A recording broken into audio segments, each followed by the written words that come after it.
Brian. We're solving the mystery that you just brought to our attention earlier this week. Somebody contacted me, said they found a weather balloon in their field in Jones County. It was Keith Mills. He found it and wanted to know more about it. So we did an investigation and we found out more about it. Yep, exactly. So behind us here, you see this is the National Weather Service. We launch them from about 100 locations across the United States twice a day.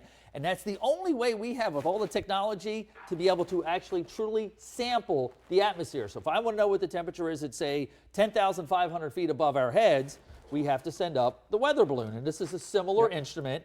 The balloon would be here, and then this is the instrument package underneath of it, and as it rises up through the atmosphere, it tells us the temperature, the pressure, the wind speed, and the wind direction. All that information then goes into our forecast models, and this is how we figure out where the weather is going to be going. So with balloons being in the news a lot lately, this was interesting that it landed. So we found out through the serial number that was on the one that Keith Mills found. It originated from Greensboro. It went up, I believe, February 26th. It was only in the air for 2.5 hours and made it all the way to Jones County. The winds must have been whipping pretty good. They were. In fact, this is a plot. We can actually track these balloons here, and this is the one from last night. They're launched around 7 a.m. in the morning and 7 p.m. in the evening. No matter what the day is, it could be a raging hurricane going on. They still have to get that weather balloon up here.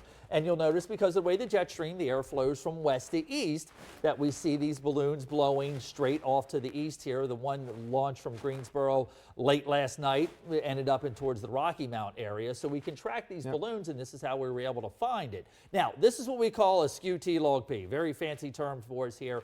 Basically, the red line there in the upper left, that is the temperature, and the green line is the dew point, and then all those other numbers underneath there. I use that as far as severe weather parameters are concerned. So when we start talking about severe weather, these are very important for us in eastern North Carolina and anywhere across the United States. All right, so if you find one like Keith did, he wanted to know, what do I do next with it? And you found out that answer. It used to be that you'd be able to send them back to the National Weather Service office and recycle them. They don't really do that anymore, so it's a nice little treasure for him. And there's the map you can see all across the United States, about 92 places, I believe it is.